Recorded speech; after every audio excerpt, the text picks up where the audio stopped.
Hi, welcome to Kintsugi Conversations, and we've got some interesting guests for you this evening. I'll introduce my co-host I'm Neve Rose. and Sophie, if you'd like to introduce yourself, and then if you'd like to introduce Pat, then we can kind of get the ball rolling. Yeah, of course. I'm Sophie Olsen, and Pat, you can introduce yourself. And I'm Patricia Walsh, the therapist that worked with Sophie during The Flying Child. Thank you very much for inviting me. Thank you for agreeing to be here, Pat. It's really great.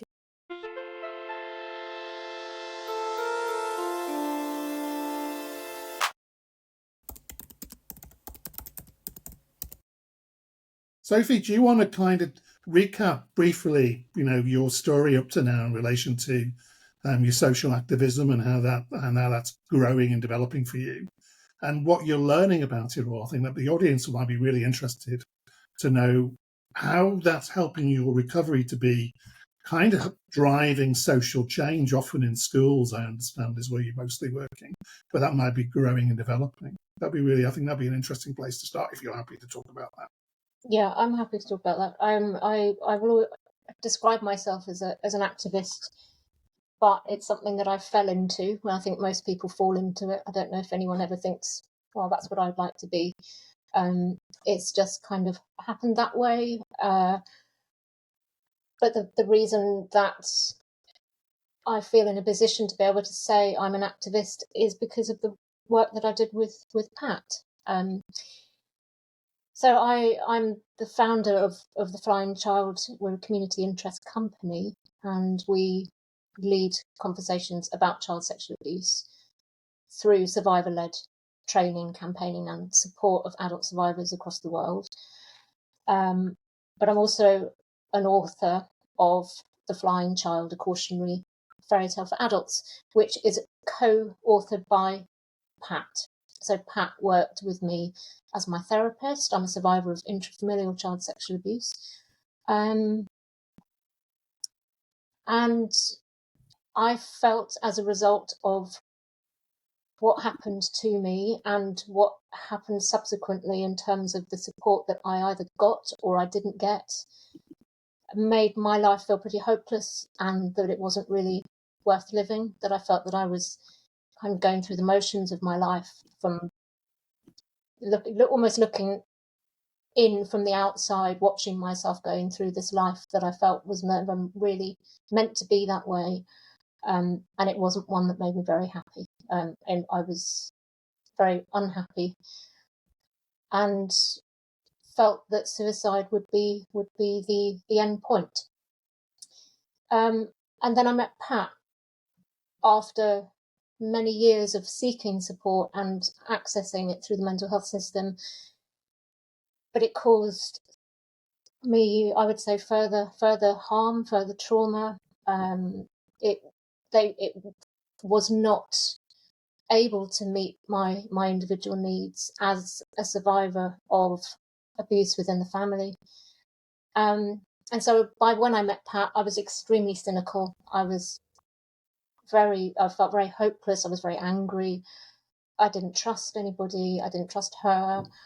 But I still had this. There must have been a tiny bit. There was a tiny bit of hope there, because I was always, I gave it one last go. In my mind, it was very much, this is the last ditch attempt to access some kind of help and to see if there is actually a way through. And I found it with Pat. It stems down to the way that she worked with me. And yeah, we can discuss some of that, because that's what the book's all about. The book is written from the perspective of the little princess, who is the character, the name that I put to the character. So the fairy tale within this book was written as part of that therapeutic process with Pat, because I found it almost impossible to say the words, but I could write them. And because of Pat's response to these words that I was sending her, I was able to write more and more and more. And finally, I was able to say all of it. It's not all in the book. I have to say we've chosen the parts that are in there. There's also quite a lot that isn't in there. for various reasons. So the book is that fairy tale, but it's also documenting this journey that Pat and I went on in therapy together. So it has the messages between myself and Pat, which again were a really important part of it, and it also has the different perspectives from both of us. So there is narrative written from my perspective, saying what was going on for me during that particular point in time, and the same with Pat. And of course, Pat's perspective is very much as therapist. There's a lot in there about how she managed to work with me in the way that she did safely. And from my point of view, it was an extremely safe way of working compared to anything else that I'd ever experienced. Reading the book for me, Sophie, kind of, and the dialogue between you and Pat is what comes across very powerfully. I don't know if anybody else has fed this back to both of you.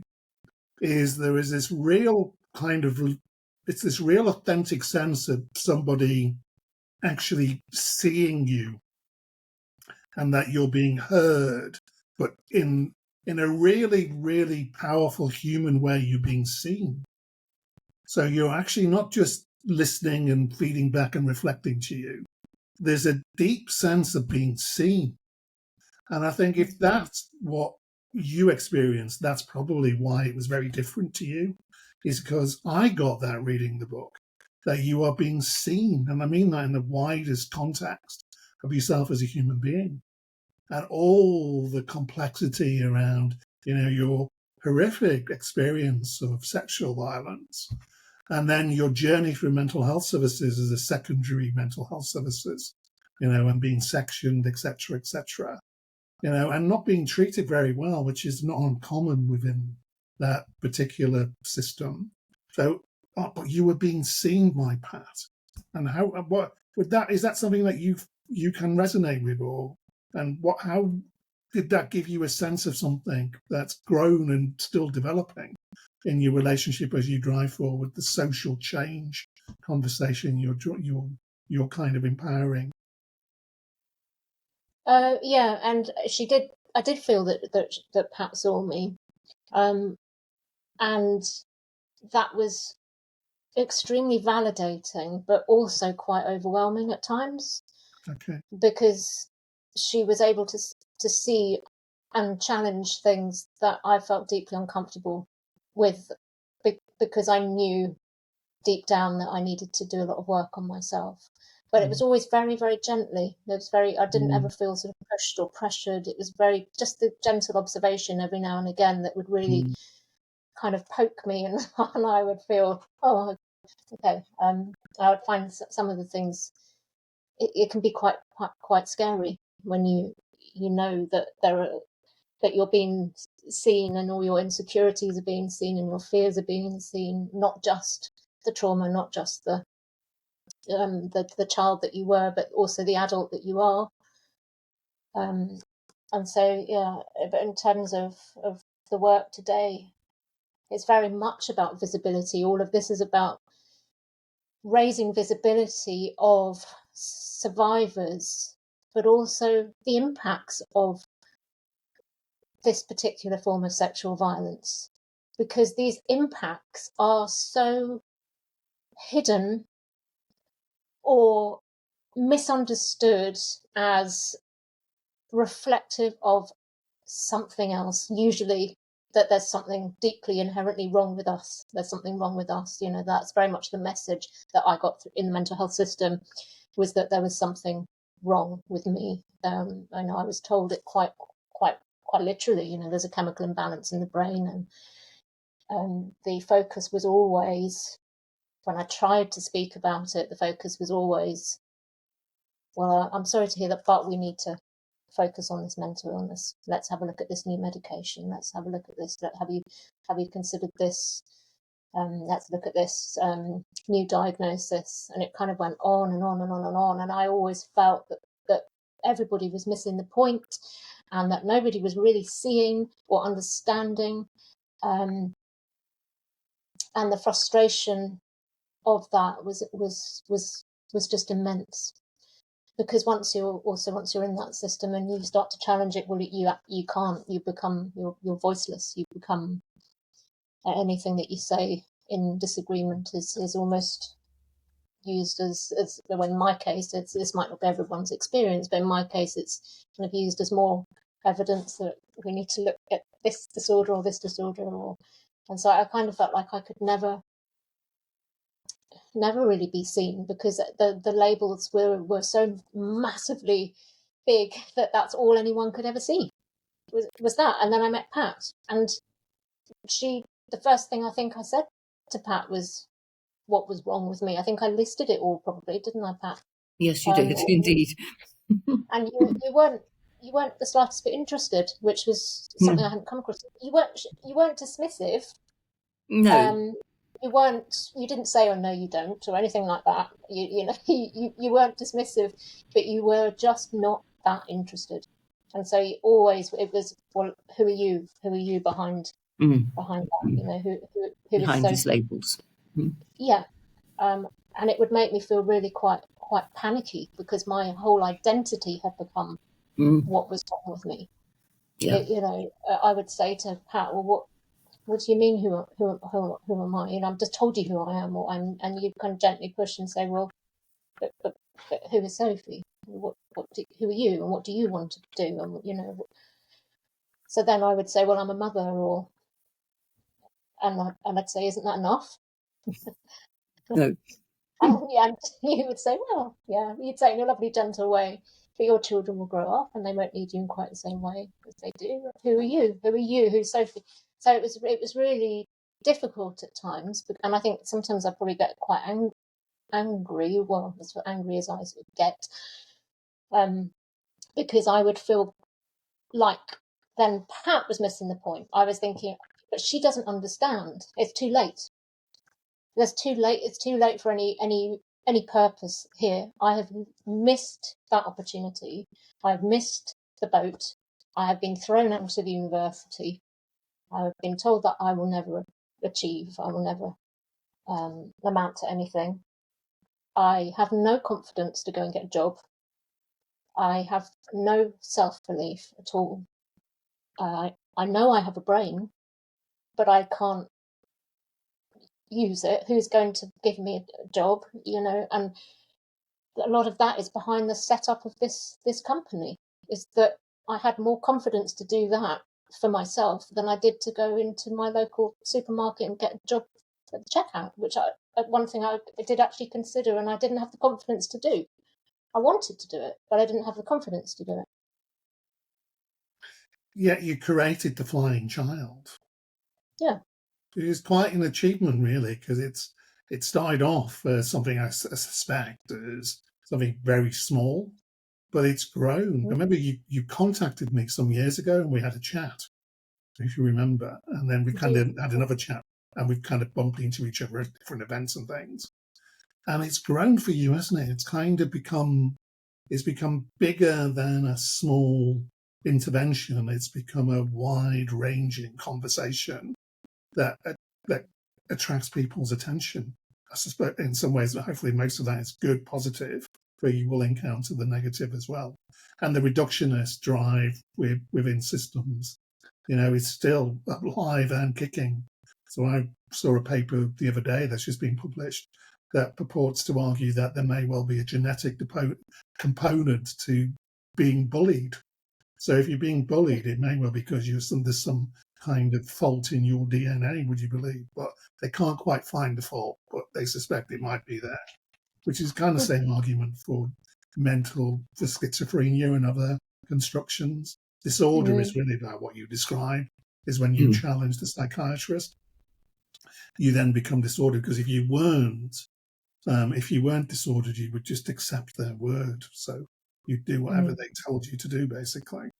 So being human is about challenging injustice. It's kind of, that is in our DNA, I think, is for human beings to kind of stand up to unfairness. It's kind of something built into us about it. And if that's a DNA thing or wherever it is, but it's definitely universal across all cultures. is to kind of stand up to things that aren't right. So when you were completing and you were kind of coming to the end of, or you'd reached that stage where you wanted to create the flying child, and you were talking to Pat and you were kind of sharing the info, what was it you wanted? What purpose did you have in kind of driving forward the flying child? I think that's what I'm interested in, and lots of other people will be interested in, is making change from the darkness, basically, of your childhood and the dysfunction and disorder of your abuser to actually doing something good to change things for not just yourself, because we all benefit. I'm a survivor, so I benefit from my social activism. It's actually that other people benefiting, making purpose and I would argue meaning from it that is different to the legacy that you're supposed to follow, which is the one that reductionist mental health system might decide is your pathway. I think it's twofold for me. I think there were a couple of things going on really at the same time that were the catalyst to all of this beginning. First of all, as an idea in my head, and one of the things was a conversation that I had. Did we talk about this in the previous? I'm not sure if we spoke about this in the previous discussion that we had about the head teacher. Yes. Yeah. You did. Yeah. And so that realization when I met a head teacher who was really curious about my story and asked me questions that nobody had asked me before and seemed genuinely interested in the answers that I was giving her.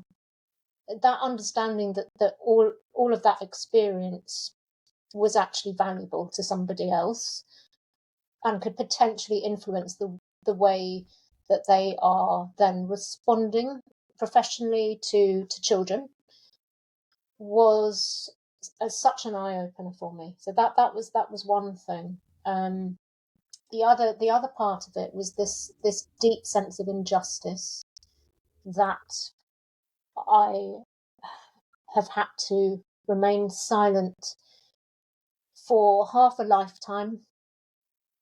That it has been almost impossible to speak because of the responses that I've got along the way when I've either tried to speak or when I've shown such distress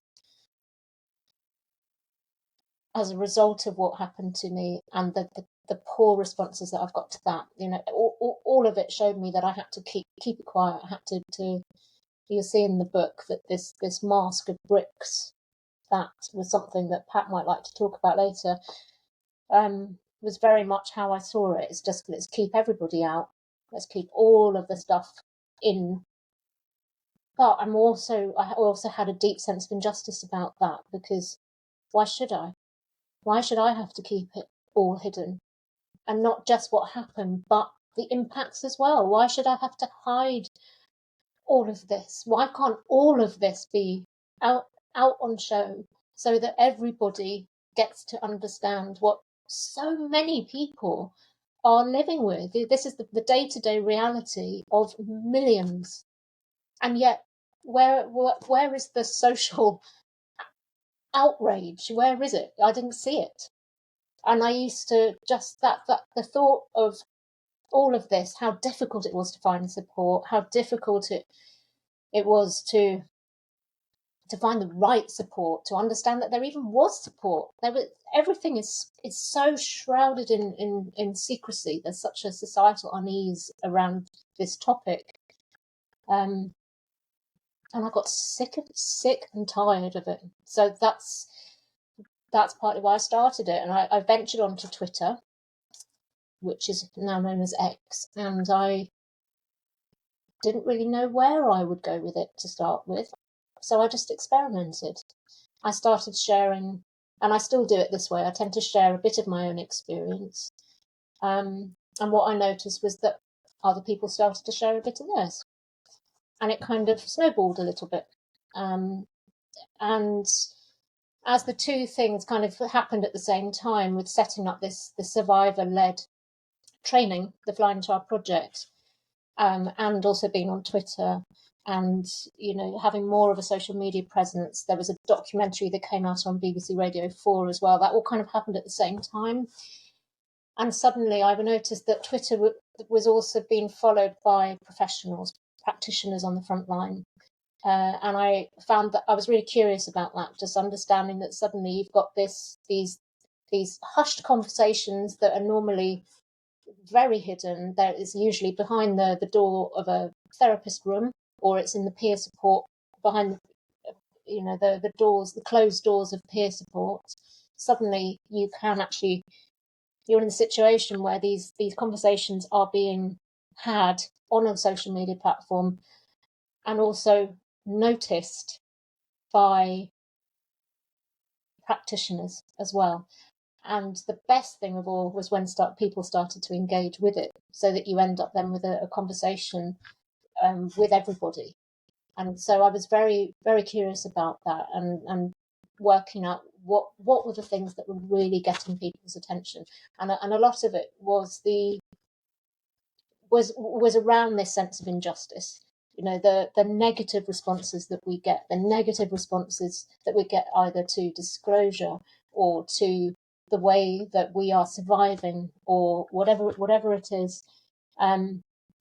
Those posts on social media really take off, and people are really angry, and understandably so. And I think it can be really shocking for practitioners to actually see this unfold, because I know a lot of people will recognise themselves as having caused some of this harm, because of course we always think of harm as being deliberate, but it's not. Harm can be inadvertent, and it can stem from lack of training, lack of understanding. It can stem from stigma, from discomfort. It can stem from perhaps us being stuck within our own trauma responses as professionals, so that we can't respond in the way that we would hope that we would, that doesn't cause further harm. There's so many different reasons why. And so that's all of that I really explore in my training, in my work. I think something as well that's really important about your book is the accessibility of it as well. Like, I think so many people could read that book and get different things from it. Like a survivor might read it and find it really empowering.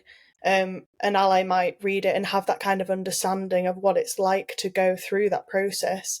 And then professionals can read it and actually get and develop an understanding of how to reach survivors and how to work with survivors and how survivors have been failed as well.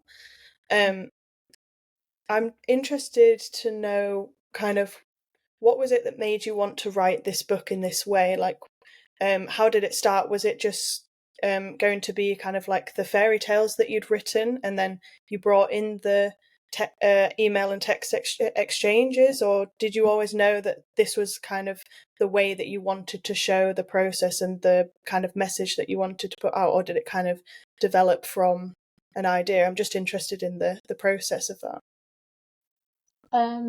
Initially, as I was writing, you'll see this in the book as well, as I was writing the fairy tale, I began to see it as a book. I began to see that maybe I'm creating something here that I would like to use.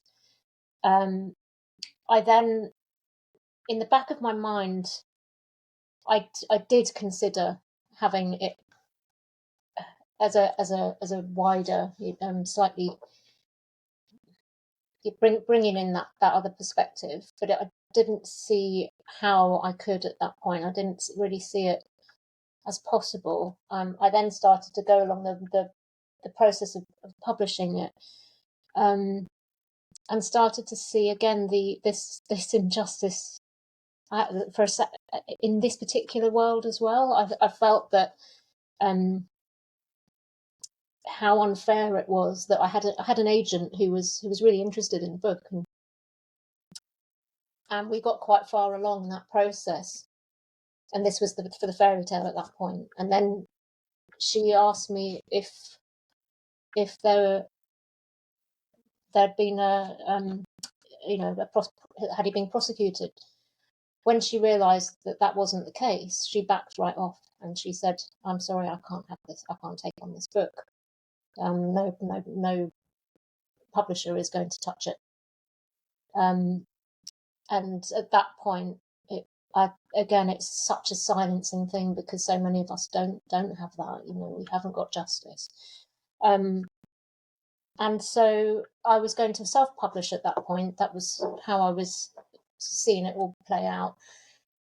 And then after the documentary on Radio 4, we were then approached by Zumtold, who they were interested in taking it on. And she then, when I met the publisher, Elaine Bousfield, she was the one that suggested then, what about developing it further?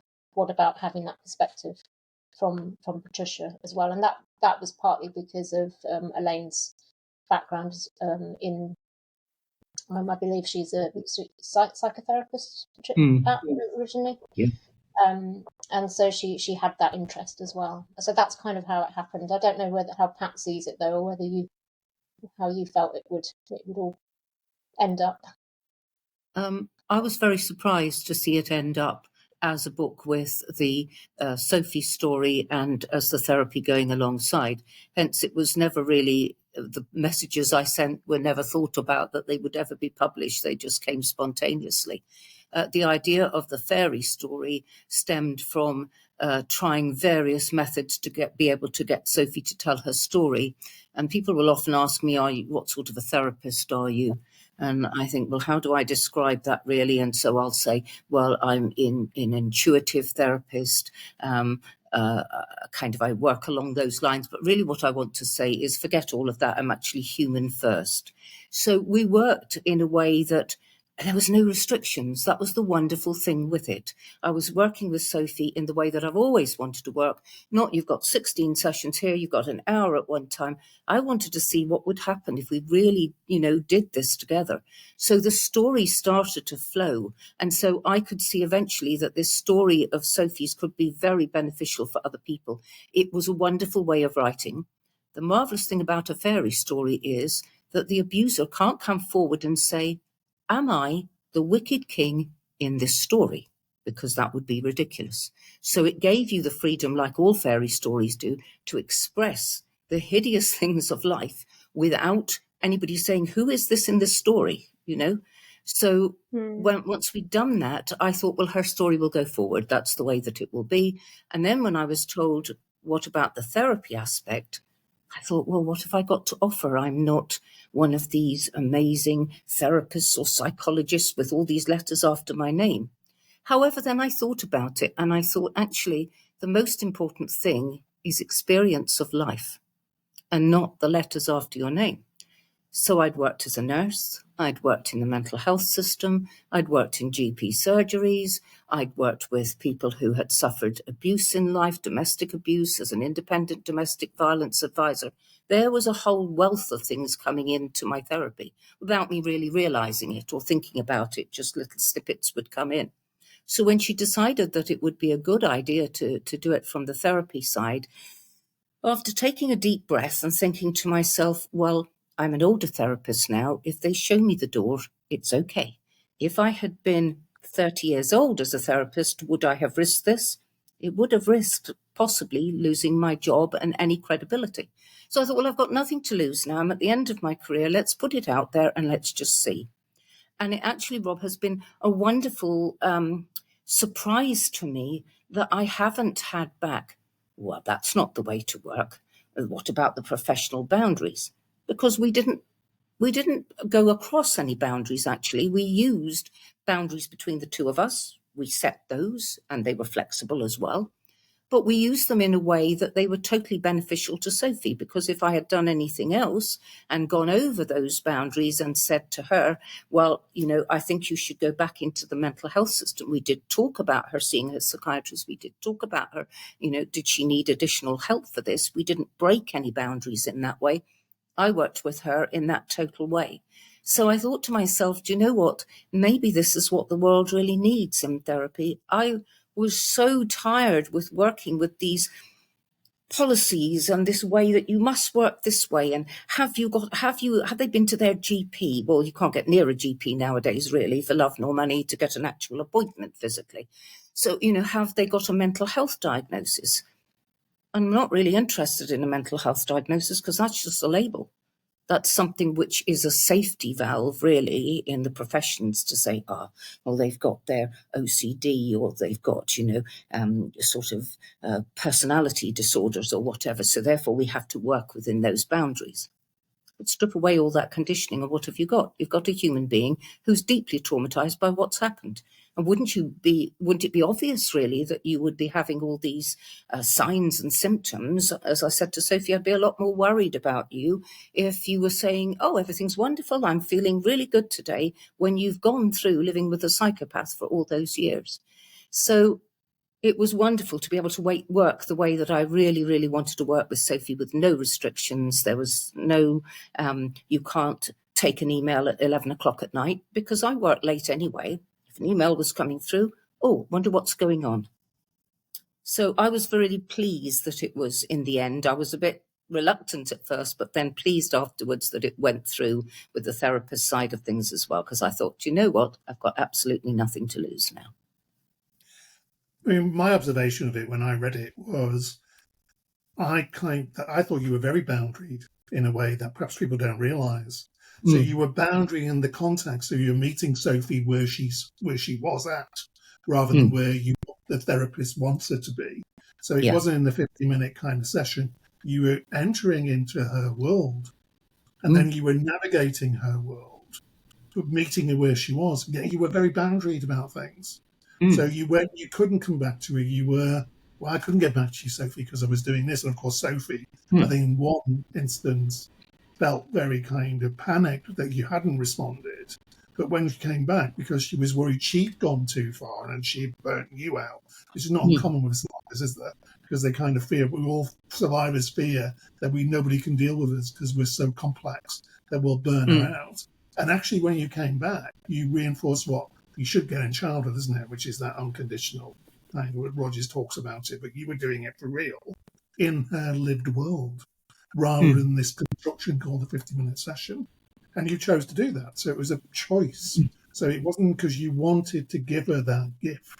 I thought that any therapist who reads that kind of may not be able to replicate it for lots of reasons. But actually, that was a wonderful gift to show human. Therapists are not constructions of theories. They're human beings. And you're bringing yourself to the relationship. You just happen to have all these kind of processes that you've learned and understood and practiced to help the boundaries work, so the person themselves can empower themselves. I thought it was amazing to watch a kind of journey through a fairy tale, but also this reality of a tough, challenging recovery from what is, you correctly identify when you read the fairy tale, as clearly a psychopath in the most clear sense of what a psychopath is. I thought it was quite amazing too. Yes, it certainly was. I mean, I felt that if I could get Sophie through and out the other side of this, I knew that deep inside in my heart there was an amazing human being. And intuitively working, I would almost get like I'm talking to you, Rob, now. It would be almost like, tell her this, tell her that. And so I would just work totally and utterly through the heart. And I didn't know exactly what Sophie had come to do, but I knew it was going to be quite spectacular once she reached the other side of this. I've got a purpose.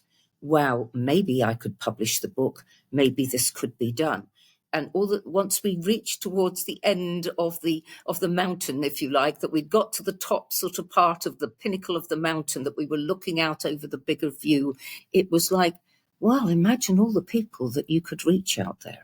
You weren't helped yourself, but now you've got all this knowledge, you've got this amazing skills. And the wonderful thing about Sophie is she has got the most fabulous interpersonal skills. She knows how to network. She knows how to do that like I've never seen in somebody before. She wants to get a job done. It's get the job done. And so I thought she doesn't need anybody else now. And I would just gently stay in the background and I can't do this. And I'd go, you're looking out. over the possibilities now, choose what you would like. And bit by bit, she's done exactly that. And the thing is, Rob, that there's so many people out there with exactly the same wonderful possibilities in life. And we're just passing them by saying, well, you're that label. Sorry, kind of, on the pile, keep you medicated, keep you quiet. And what we're really keeping quiet in the whole of society is the abuse that exists in society at every level, not just childhood sexual abuse, not just domestic violence. It's everywhere. It's in the workplace. It's how we relate to each other. And, interestingly, I've been in a place where I've been watching forest fires coming in. And I've been thinking to myself, when we can't even relate to each other as human beings, we need to work with each other, how on earth would you see Mother Earth? You haven't got a hope in hell's chance of doing that. So if we don't all work together on that human level in every sense and grow people to their absolute utmost possibilities, it's when you don't do that the frustration comes in. I'm not good enough. I'll never amount to anything. What's the point now? Like Sophie with her university, when they threw her out, it was like, I don't have any university degree now. And she said to me many times, who's going to listen to me? And I said, but you have the most wonderful, qualities in you. You've got a life experience that you can share with people. Go out there and do it. They can only say no. And then you're no worse off in a way. I think picking up on something at Sophie, and just to reinforce what you're saying, Pat, talking about community, one of the big issues is society, isn't it? The kind of denial and the avoidance of the issue. And we're seeing that play out in that Olympic thing, I think. Almost this default to kind of not seeing victims. I remember 21 years ago being in Canada, when I was actually North America, near Canada. It was actually a Canadian Native American who was running a workshop at this conference about healing within Native American context and trauma, sexual trauma. And what he was saying was that within the tribal tradition of his tribe, when someone discloses, because sexual abuse happens even with indigenous populations, when that happens, it actually is held by the tribe. The tribe all comes together. Exactly. And they feel it's not the individual who's the victim, it's the whole population that's the victim. And then the perpetrator is judged by the whole tribe. And they may be punished and sent away from the tribe, exiled. Exactly. The whole tribe owns the trauma. So it's not the individual who's dealing with the trauma, it's the whole tribe. And it's the whole tribe who supports the victim of that injustice. So the healing is very different in a healthy tribal context. And that's not what happens in our society, is it? No. In our society, the victim of those has to hold it all themselves. And the perpetrator is either lost and not pursued, and society looks the other way from the victim. And healing is much what he's saying. The healing is when it's in the healthy tribes, as we said, there are some health tribes for lots of reasons that are not very healthy. But when it's a healthy tribe, and it's right, and like the healing is and it seemingly Maori culture has the same kind of philosophy. So it's held by the community, and that's missing, isn't it? For Sophie, within a context of the secondary mental health services, and I've worked there as well, and the way people are kind of blamed for what was done to them, and it's still going on. It's whether society can shift. So what I think you were doing was actually bringing that community to Sophie in some ways. It was individual, but it was actually that sense of total kind of ownership, community, that you're not alone, and you don't just have to come to 50 minutes. It's actually outside of that.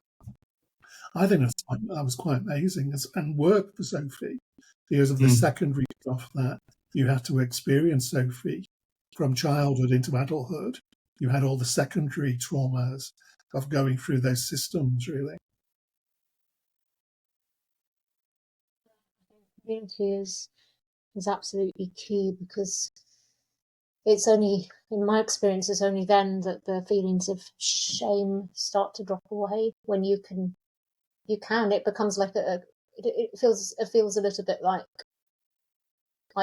that with peer support. I think at times that it can feel like a collective holding of that particular trauma, because people might not have the same experiences, because everybody's experiences will be different, but they will relate in some way to the things that are spoken out loud. When you start to hear that, and me too, yeah, I understand that. Oh my God, I didn't think anyone felt like that. I thought there was something wrong with me. I thought that I was a freak because I thought like this. Can't believe I've heard somebody else say this. All of these sorts of things that you hear, it feels like being able to breathe. That you can suddenly just think, no, I'm not alone. I'm not alone. There are loads of us. There's great comfort in that, actually. Just suddenly feeling that you are, that you can be understood as being normal, but also not the problem.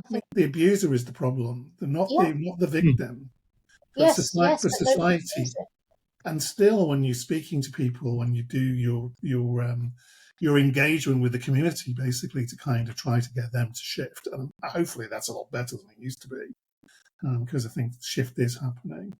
How's that working for you, though, and your therapeutic journey? Because it doesn't stop. I'm going to let you into a secret. So it kind of doesn't stop. So it's endless, because it goes to the last moments of your life, I suspect. That certainly is my experience. So it gets more interesting as you kind of make the journey. So how's it helping you to kind of do the social action stuff? That's an interesting question. So I had a moment of total pause where I didn't have any support, really, and I then ended up gathering a few mentors around me who were really, really experienced in this particular field. And I had one in particular who she was the CEO of SARSAS, so she's moved on to work now for another charity. And she was instrumental in helping me to understand that in order for this to be sustainable, there can be things put in place. And I felt quite reluctant and a little bit cynical again, because I've had so many, Pat's been an amazing experience, but I've had an awful lot of negative experiences over the years, so I was quite reluctant. But just putting in clinical supervision for me has been really, really valuable. I'm so glad that I did that, and it's been so valuable being able to really have other people who are kind of watching on and noticing when things need to be put in place, or have you considered that maybe you need to have a bit of a break? Could you step away for a bit? How do you think about that? How could you make that happen? All of that kind of stuff. Without any of that, I can see that burnout wouldn't take that long, because it is relentless, especially when you're building a company from scratch as well. It is getting bigger, but there's still not a massive team. Well, hopefully we will get there, and we are bringing more and more people on board. But until that day, there's a lot of work. It takes a lot of work. It's a lot of hours. There's a lot of very, very long hours. There's evening working. There's weekend working. All of that stuff can be quite hard to put down. So yes, I think I don't really know where I'm going with that. Just to say that I know that there are certain things that I need to do in order to be able to carry on doing this work, and for it to be sustainable and not cause me harm. But I'm learning. I'm learning all the time. I'm learning, and I do appreciate very much the advice from people who have done similar things. They have a real understanding of what it is that I'm trying to do. It is hard what you're trying to do, Sophie, because you have to be able to change the world and look after yourself at the same time, and that can be a conflictual relationship. because if you work, because the amount of time you have to spend, because no one's going to throw millions of pounds at you when you start, and and even rape crisis centres and have to really climb a big mountain to maintain their funding. So if you speak to anybody who's running any service in this sector, whatever you're doing is, it's hard work to keep it going, because the people in the system are throwing money at it. Every pound is hard earned. Every growth in funding levels has been hard earned by lots of hard work to get the system to actually up the budgets. So so what you're trying to do is difficult because you have a life as well. So activism can be all absorbing. So it can become like your new addiction in some ways. So you can be lost in it, and sometimes you have to kind of give yourself some space, and kind of look after yourself. So I've learned that the hard way. So over the years, so I use metaphors. That's why I like the fairy tale thing, and I kind of like sci-fi. So I use science fiction metaphors. So I'll use stuff from Doctor Who and Star Trek, try to explain it in a way that hopefully makes sense to people. But the biggest lesson I know of any activist that I've known in a quarter of a century now is if you don't look after yourself in one way or the other, you will not survive it. You will burn out because it's just impossible to keep it maintained. I guess another question I would have in terms of maybe a therapeutic context. I mean, I'm not a therapist, so I'm not as knowledgeable in that, but kind of like the future for survivors within a therapeutic context. Obviously, the way that you both work together might not work for every survivor.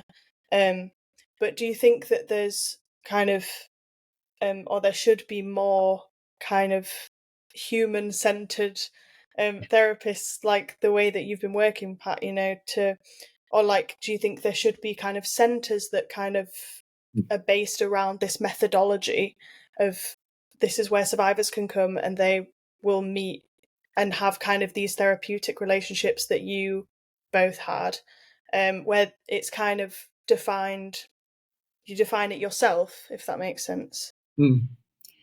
Ultimately, as the centres would be the way forward, so that one therapist isn't doing it all because they can't. You'd need a team around. I've always likened it to like an intensive care unit. So when somebody's first comes to the centre, they've got, when they have their flashbacks in the night, their nightmares, you've got somebody there with a cup of tea or whatever and say, do you want to talk about it? And offload it there and then, not have to contain it for nearly, a week or more than that. I would also see as lots of different types of holistic therapies that would be going on that would help, things like massage, qigong, yoga. Of course, animals are always the most wonderful thing. They are so comforting because when humans can no longer relate to another human being. I mean, we heard the wonderful dog barking in the background. I too have a red setter. So Sophie and I immediately had that rapport of the dog, and my dog sits beside me on the settee as I do my Zoom calls, and I'll often swivel the camera around and say, this is my therapy dog. Those kind of things, good organic food, maybe ways of working on the land so that people are back in touch with gardening, all of these things. Whatever works for them, pottery, art, writing, we're all of us different, but we've all got a way to express ourselves. And so that's what I would envisage. The difficulty is the funding, but one would wonder what would happen if you had some pilot schemes going on and you stopped this labeling of people and allowed people to just go and be, even for some weeks, how they would feel in that kind of environment. There's nothing more healing than nature. People will say, I can't meditate. And I said, you don't need to sit cross-legged to meditate. Just go out and look at the sky. Watch the clouds go by, and before very long, you're lost in that. Or listen to the birds singing, and you're listening to that. So nature is so healing, but we've lost contact with all of that as a healing therapy as well. To think that you've got to heal within confines of a wall, there you are as the therapist, there you are as the client or whatever. You can't really build a full rapport like that. I mean, Sophie and I spent time walking round in grounds around a golf course, talking and walking, and then you don't have to make that eye contact sometimes that's so uncomfortable sometimes when you're trying to talk. Is that car moment on the journey where people can talk things in the car because they haven't got to actually see each other. So there's so many different ways that you could use to heal, but the most important thing is that you would have a place where you've got a team, a really good team around that client, working with them 24/7. How much faster would you get through the therapy? Even if they're looking at it from a financial aspect, it has to make sense that if somebody's there all the time in an intensive care sort of situation with you, you're going to heal faster. That would be my take on it, really. I think that's a very nuanced take. I think actually talking about it this afternoon in some ways is the idea of therapeutic communities for survivors. I think we know all of us now working in the sector of kind of hearing, and the NHS talk increasingly about complex clients who are in the system and they don't know how to deal with them, to be honest. And the answer is what you've just described, which is therapeutic community spaces where you can spend time, but with the conversation no longer being about disorder and schizophrenia and the other labels that are being created, but actually new labels are being created like ADHD. If that makes you happy, well and good. But the reality is the root of many of these feelings of distress are coming from trauma. And if that's addressed within a safe space, for some people, and that might be 24 hours a day. I know in Ireland they're building one. Australia has, America and Canada has them. So we need them in the UK as well, where people can go and reconnect to themselves. Because that's what Gabon Mate describes perfectly. What you're talking about, possibility, is kind of reconnect to the possibility of yourself. And that you, Sophie, are not a limitation. You are a possibility, like I'm a possibility, like Neve is, like Pat is. But having in a space where that can grow as a truth for yourself, rather than it coming from outside, that you can actually connect to that truth. That I think that's going to come. So I think that because it was safe, if you just want to be completely cynical about it in relation to cost, then it actually pays the system to do it. Because the costs of having you inside a secondary mental health system for the rest of your life is amazing how much it costs to have you there. To have therapeutic communities where you can have relationships like you built therapeutically with Pat and actually emerge the way you've emerged as actually a social change agent who wants to do good rather than sit in the corner and be medicated. That's a winner for everybody, especially for you, isn't it? And your family. So why would anybody resist that? And I think that's the question the system has to ask itself, is why would you resist it? Yeah, and that's why I hope that the book will be beneficial, because it's it can't be argued in that respect. This is the outcome of it. So for anybody that wants to criticize it, feel free, but there's still this outcome at the end of it. I am still sitting here and I'm talking to you and I'm doing the work that I'm doing. And in terms of these centres, they already exist. If you think about where I was, I was in a private psychiatric clinic or hospital, two bouts of 28-day stay in rehab, and then months in a general psychiatric ward. They already exist.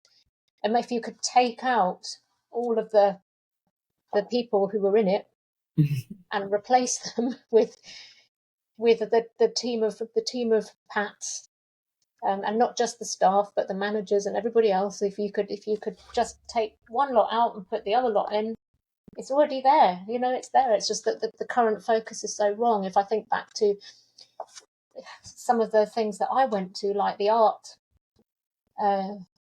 therapy, it was called, and I did all of those charcoal drawings that you see in the book. I was telling my story in a way that I could only tell it at the time, and that's what I did in that hospital. I drew over and over and over again the same images. I was trying to tell something, and they were just disregarded. All of this on the surface, some of these places that do exist will say, but we have art therapy and we do yoga and we have equine therapy and we have, but really, my experience is that it was all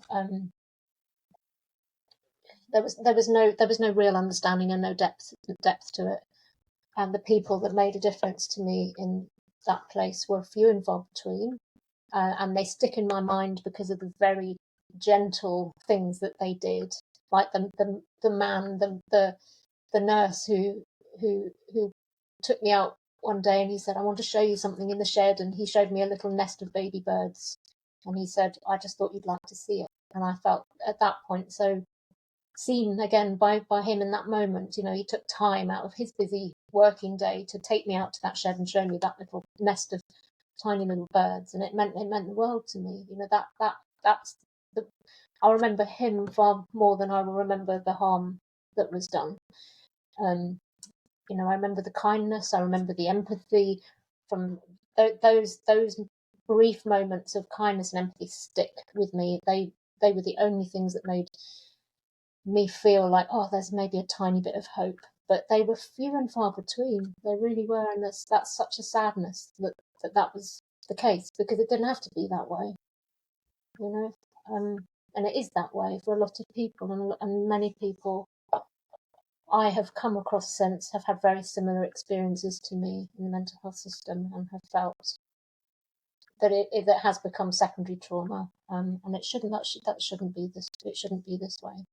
I mean, it's disgraceful as a secondary, but it's endless. So when you're going to work in it, you kind of see it endlessly.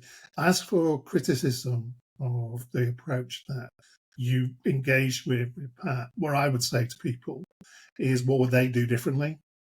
And I suspect they would come out with some of the kind of stuff that you did, but that didn't work for you, did it? It hadn't worked for you at any level. So what Pat gifted you was a very different approach that has worked. So you know, we all have to take responsibility for looking after ourselves as we kind of continue to grow.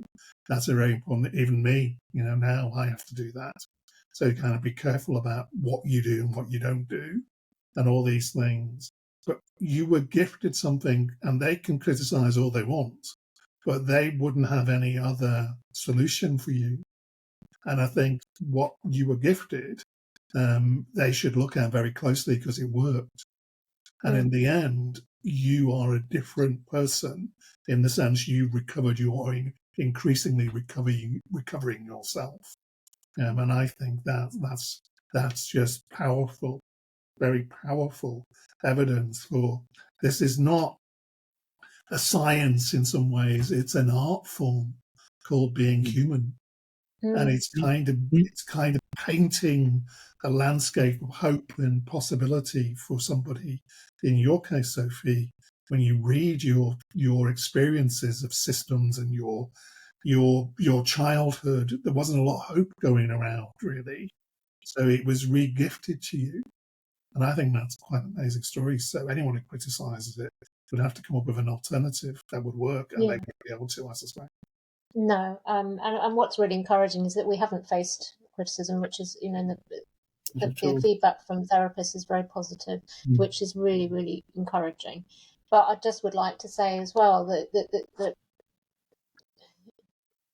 on my notes, of course, those judgments as that person who, you know, that as far as they were concerned, could never recover, would never recover from severe and enduring mental illness, will not live without community support, will not live without medication. All of the diagnoses that I was given, including bipolar, it's all there on my notes, perhaps forever, which is another, again, a really terrible thing for me. I find that very, very difficult to accept. I don't accept it. I mean, that will be one part of my journey one day, is to try and challenge it. But I know it's going to be, that won't be straightforward. But it also makes me feel very vulnerable, because I can understand how I am perceived if I walk into a GP surgery, which I don't do. I choose to avoid the medical system more or less entirely. And part of that is fear of how I will be perceived. I know that it's less likely they'll be looking at my life now, or my life over the last few years, but, you know, those notes are very clear what is wrong with me, and that is quite terrifying as I sort of go through my life, and I think, maybe, I don't know what's ahead of me in terms of my own future, in terms of old age, if I was to become incapacitated at any point, if I got dementia, if I had a stroke. I'm actually really fearful of what those notes mean for me and in terms of my own treatment. So yes, I'm hoping that if that ever happens and I end up being sectioned because I get distressed as a dementia patient, that Twitter will be an uproar and come and pluck me out of there. So I'll just keep on making myself seem as the normal person that I am, because we are all normal, aren't we? We all respond normally, and hope that these notes don't become really problematic for me as I get older. I mean, I share your very reasonable fear of going into medical systems, because medical systems are biased, especially if you have a history. So, and you having to navigate not only the kind of fear of your own mortality, really, because of we're all human and we all gain conditions that could affect our lives and end them. You have to then go through the filter of somebody's bias, who may judge you for, and I've worked in the sector, so I've seen people who've been ignored for medical conditions because it's been seen as being some form of psychotic kind of episode, and you have to kind of sit around to the GP and say, well, I get it, and I know you kind of not going to find anything because there's probably nothing there, but maybe this day you will, and if this day you find something, maybe you can save their lives. And the doctor is suddenly woken up from their own bias and said, actually, maybe you're right. Maybe we need to check it out and dismiss it just in case. Because the people who have those psychoses and all the rest of the terms, the psychosis is a real thing, is mostly trauma driven. And if you ignore their physical needs because you're basically saying it's all in their mind, because actually often it has been, because of all sorts of fears, you'll miss it the time when it isn't. And they don't deserve that. They don't deserve to be missed. So your fears are really genuine. I think the system has to really wake up to its own reality. And I think the issue for the system is, I think it's in denial, but actually I think it's about fear. I think it's about moral injury. I think if the reason you're seeing resistance in NHS context is because they all know that it's almost, I've worked there, Pat's worked there, you've lived it, Sophie, as a patient. They know that it's trauma. Everyone knows it's trauma, and they layer on all the labels because that kind of gives them categories of status and power to diagnose them. But in the end, they all know, really, unless they're in some kind of they're genuinely disordered. But they can't shift because they're going to have to take responsibility for all the misdiagnoses over the years. Exactly. And they're going to then feel the guilt, because then they'll see the injuries that have been layered on top by misdiagnosis. Yeah. And they can't, because they're not bad people. They don't wake up in the morning. They're not evil people. They've followed this construction, and there are implications for it. And they're the ones who are fearful, really, because of not taking responsibility and saying, we've got this all wrong, and we'll remove all these diagnoses from people's files because they were misdiagnoses. Then they're worried about being sued, because they're worried then that people are going to sue them for the misdiagnosis and the injury that followed. So you've got this really difficult moment in history where change is coming. Systems, individuals within the system resist it. And the work you're doing as a social activist is actually pushing the change. You're pushing the change because it's changing on the street. It's the street where it will come from people, young people like Neve especially, who really kind of get it. They don't buy into a lot of the other stuff. ADHD might be kind of very popular at the moment, but that's over. Everybody wants that currently. You can't get a diagnosis for it because you have to wait 10 years unless you're willing to pay $2,000 or whatever it is to get it done. So all of those things. So change is coming, and you're part of that change. Yeah. If I can just come in there for a moment, Rob, we are seeing the change. If we go back 30 years ago when I worked in a GP surgery, I was one of the first people to start to summarise the medical paper records and put them onto the computer. And I began to see something emerge that was unbelievable. I could see that when I traced the person's history from childhood right the way through, you could almost predict what the illness was going to be at the end. But what happened was, when I tried to point this out to the GP at the time, no, we just want you to put things like depressive episode on. There's no need to put anything else. That's enough. We just want it on the system. And I was going, but you don't understand that there's a reason why the person's got the depressive episode. We need to go back to the root cause. They were not interested. I was very, very overwhelmed, if you like, to find a GP just recently, thanks to Sophie, that finished up doing some work with us, to find he too now was discovering this. And I said, what a shame that they couldn't have listened 30 years ago. None of this needed to have happened. It's crazy, isn't it, when you think, because they genuinely want to help people. One GP once told me that he didn't want to put sexual violence on my medical notes because he was frightened of the impact from other members of the medical profession and the way they would. He was frightened of the stigma of putting it on for me, and it would be better off if we didn't put it on. And I thought about that, and I thought, no wonder this is a nightmare. Yeah. No wonder this is an epidemic that's gone out of control, because all these systems are just shutting it down and not dealing with it. So I think we're someone once said to me in America, he actually said it on, we're the vanguard of a revolution, really, because that revolution is in society changing and actually dealing with the causes rather than the presentation.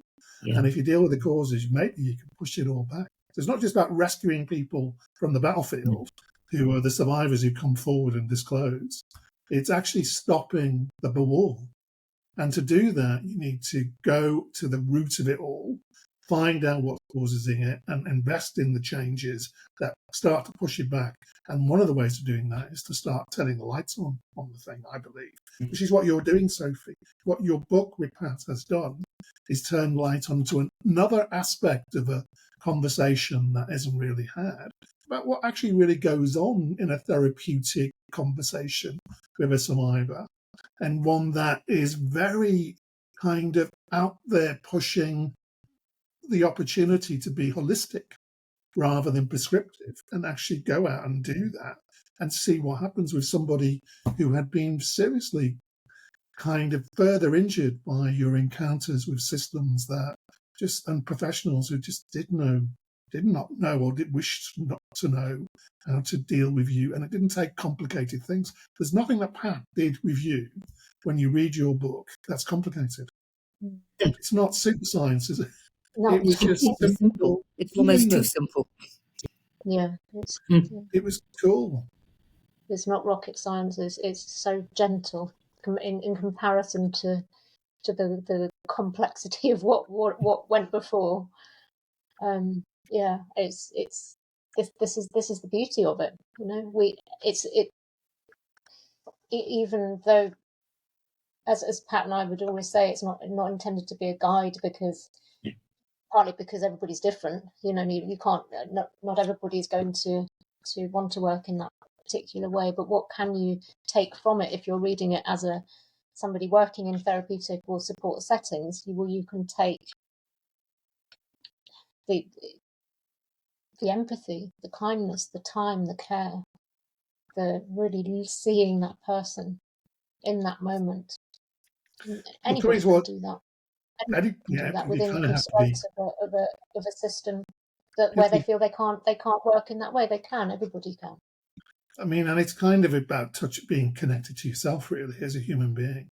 So where are you now, Sophie, and where is it going next? Because I'm conscious of time, so we could chat forever, and I don't want to edit anything out. We can always do part 3 if you want, so we're always open for part 3. Where are we going next? Okay, well, a couple of things. I'm really trying to get bookshops to make a feature of The Blind Child. I'm getting nowhere at the moment. I did manage to get it onto the shelf of my local Waterstones because I pushed, but it's not about book sales for me, it's about visibility. It's really important that this book and other books like this are visible. That's something that I'm really pushing for. And I see the stigma all the time, just even trying that out, just in the reactions that I'm getting from people once they understand what content is about. And in terms of the company, we're expanding the training at the moment, which I'm really excited by. We've got a couple of people joining our training team. And the fact that they want to join it is extremely validating as well. One is an incredible head teacher who's just retired, and she's going to come and join. So I think there's going to be a lot of power in delivering as a survivor practitioner, co-delivered. I think will be really, really interesting. I love working like that. I feel that working alongside allies who have a shared goal is extremely powerful and effective. And so I'm really looking forward to doing more of that. So and then we'll be in the same position that we were in a couple of years ago. We'll be hoping to be refunded. So our big lottery funding comes to an end in October 25. So we're very hopeful that we will be refunded. Of course, there's no guarantee. If we're not, then I guess that's the end of it for until we can find more funding. But in that respect, we're no different to anybody else, and we'll keep on plugging away. So, I mean, I don't know, because I'm not sitting in the Home Office or the Ministry of Justice or the Department of Health at the moment, where I suspect there's big conversations going on about the future of services for survivors, because all services need to know what the future is, because they need to plan at the moment. Well, I suspect one of the big pushes will be for buying for voices, in effect, kind of going out into doing creative stuff. So there's you and others who are doing that. And I would be surprised if the lottery didn't, you've got a while to go and you have to produce all your outcomes and all the other stuff. They'll kind of let you do.